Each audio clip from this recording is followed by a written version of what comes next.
Siniyasat ng GMA News sa mga salin ng mga senador at lumabas na may ilan daw na hindi mabusisi at tila may kulang sa idineklara nilang yaman.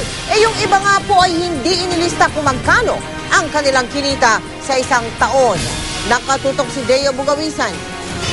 Isa sa mga parang Chief Justice Renato Corona, hindi siya naging tapat sa pagdedeklara ng kanyang SALN o Statement of Assets, Liabilities and Net Worth.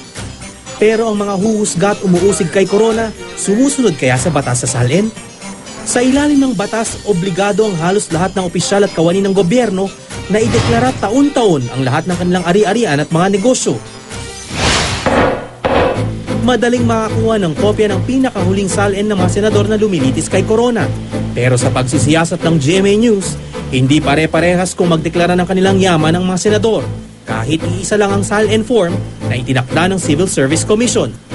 21 tinukoy kung magkano nabili ang kanilang mga lupa.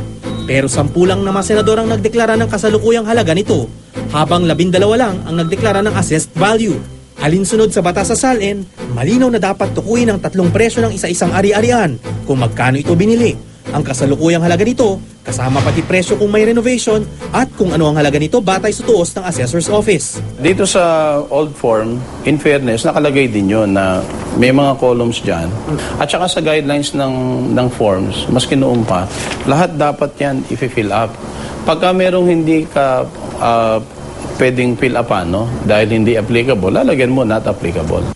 Kung ang 4 na senador nagpasa pa ng bukod na pahina para idetalye ang kanilang mga lote, ang lokasyon at mga halaga nito, may 12 senador naman na tipid sa detalye hinggil sa kanilang mga lupain. Maling practice yun. Siguro hindi naging mahigpit, no? Yung pag-inspection doon sa SALN na final noong kanilang committee. The filer himself, kung meron siyang inumit na statement, no, o na information na dapat niyang ilagay, then he can be charged also with perjury. Dahil hindi siya nagsabi ng totoo eh. Samantala, kung ang ibang senador tanging salitang cash at vehicles lang ang idineklara, ang isa, sinabi pati kung saang bangko. May 6 pa, inisa-isang uri at modelo ng kanilang mga sasakyan. Habang siya mang nagsabi ng kanilang taunang kita, tila nakalimot naman ang iba kahit malinaw ang hinihingi ng espasyo. When the highest official in the judiciary and should intentionally left some blanks open, we think that that would be the highest form of betrayal of public trust. Hindi gaya sa Senado, hindi singdaling masilip ang mga salin ng mga congressman prosecutor na umuusig kay Corona.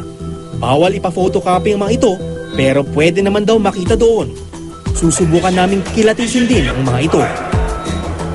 Deo Bugawisan, Nakatutok, 24 Oras.